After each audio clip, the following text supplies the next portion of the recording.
How well informed are we? I mean, as a society, how well do we really understand the biggest issues of our day? Thomas Jefferson said a properly functioning democracy depends upon an informed electorate, which should be good news for us. We live in the information age. We should have the most properly functioning, sublime democracy of all time. Doesn't really feel that way, does it? And why not? Who gives us our information anyway? Newscasters do. I recently Googled the word newscasters. Of the top 5 results, numbers 3 and 4 were Wikipedia. Here were the other 3. Number 1, top 10 hot newscasters. Number 2, top 25 most sexy newscasters of all time. And number 5, 5 newscasters who accidentally went insane on live TV. Clearly, we are looking for more than just news from our newscasters. And unfortunately, our challenge is even bigger than hot, sexy, insane newscasters. You've heard of infotainment. We live in the age of arguetainment. In the age of arguetainment, the most condescending, dismissive, antagonistic newscasters, they're the ones who win. They're the ones who get the ratings. It's as though 20 years ago, our news was taken over by the World Wrestling Federation. And just like with the World Wrestling Federation, we too often forget it's not real. This is just a paid performance. It's like a reality TV parody of what news is supposed to be. Frankly, I can't believe no one's come out yet with a reality TV show for us to pick our next most blustery newscaster. Can you just imagine what that show would be like?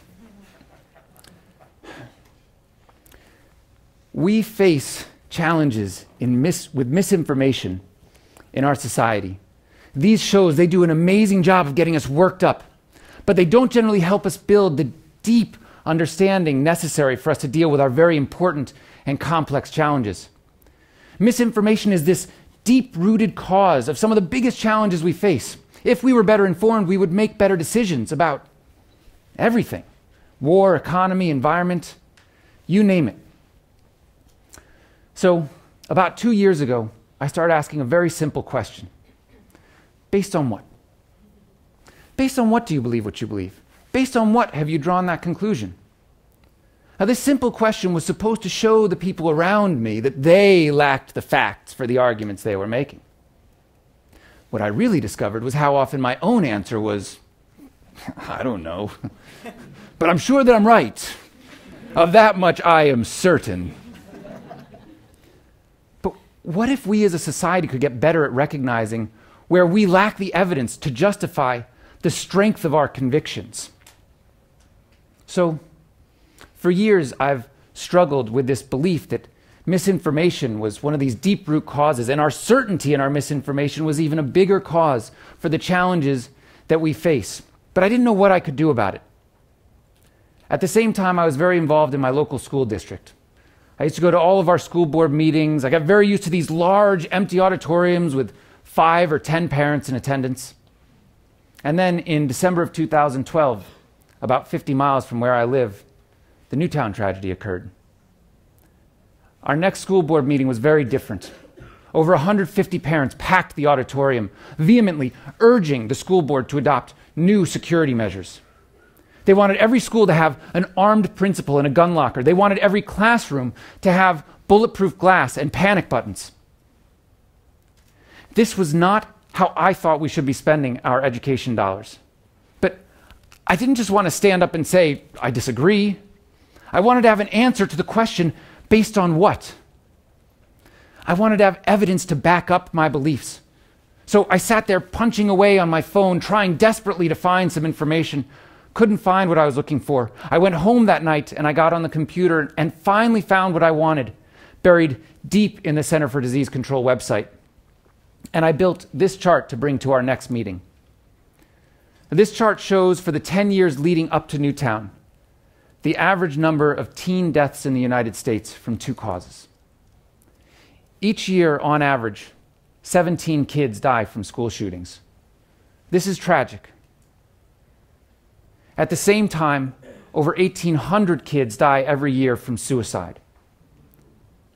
It seems to me if we really care about the health, the the well-being, the safety, and the lives of our kids, we would invest our money in mental health and suicide prevention, especially when you take into consideration the fact that mental imbalance, including depression and suicidal thinking, is one of the leading causes of mass shootings. So by seeking to save these 1,800 lives, we might actually give ourselves the best possible chance of saving the other 17. Now, I was very grateful that my school chose not to invest our education dollars in bulletproof glass. But I was frustrated that there wasn't an easier way to find and share this kind of information. That was my true aha moment. That was the moment where I was finally able to connect the dots between this belief that misinformation and our confidence in our misinformation was this deep root cause of the challenges in our society, with an action that I could take that might just help move us in a positive direction. So in March of 2013, I partnered with Steve Ostermiller to create SavvyRoo.com. SavvyRoo is a social media website for sharing any kind of visual data: charts, graphs, maps, infographics. It's a place to make it as easy to find and share facts as we currently find it easy to share restaurants or photographs. The kangaroo with its big feet is symbolic of being connected to the real world. And this is really what we want for all of us, to be more grounded in reality, to find less rhetoric and more facts. Now, I'm not trying to suggest that a data visual can't misinform, but we're trying to improve the ratio of facts to rhetoric, to clear away the bluster and give all of us a place to share and discuss and debate the facts as we see them. Now every morning I wake up and this is my breakfast. I drink my coffee and I look at the charts from the people and the organizations that I follow. Now if you're anything like me and you're into politics or sports or wellness, this is great. All of a sudden you get all of this data to back up your beliefs. I mean, come on now. Raise your hand if you love being right. About 80% of this room is honest. The rest of you are liars. Didn't Dr. Warren just talk to all of you about being liars? Being right feels awesome. Yeah, we all love that. But what shocked me in this is discovering that what feels even better is finding out where I'm wrong, or where the world is more complicated than I originally thought. I love the charts that flip my thinking on something. See, as much as I want to be right all the time, I know that I'm not. Clearly, obviously. In fact, I know that I believe things that are fundamentally, factually incorrect, just totally wrong. I just don't know which of my beliefs those are. Think about that. Which of your beliefs are fundamentally, factually incorrect? You can't answer that question, can you? I mean, there is an answer, but you don't know what it is. And because of arguetainment and confirmation bias and filter bubbles, we are actually getting further and further away from discovering the answer. We are becoming both more misinformed and more convinced of our misguided beliefs than ever before. If we are going to flip the switch on our own misguided thinking, we are going to need to consume less rhetoric and more facts, to tamp down the emotions that we experience, to give ourselves any hope of pushing back that uncertainty and being open to new information. Consider this.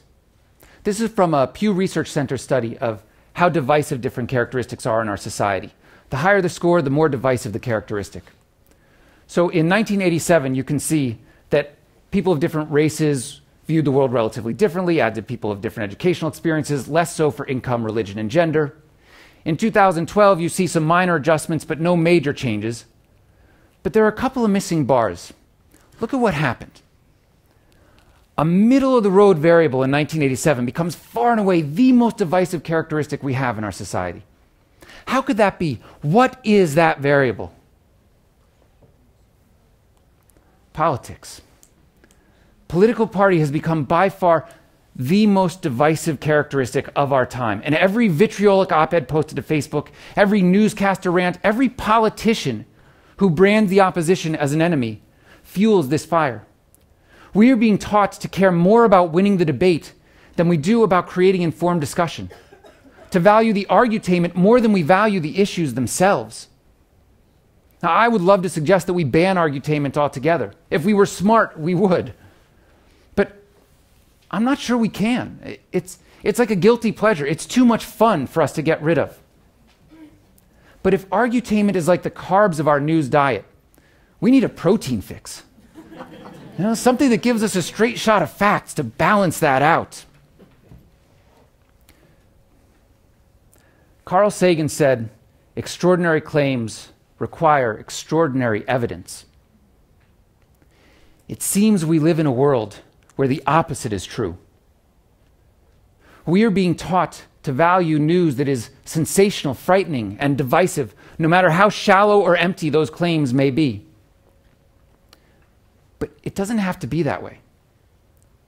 We can retrain ourselves and our society to be more uncertain, to let go of our need for certainty, and to see through the argutainment.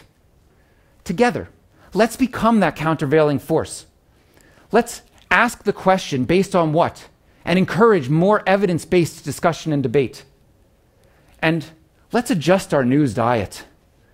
Let's seek out some sources of news that enable us to consume less rhetoric and more facts.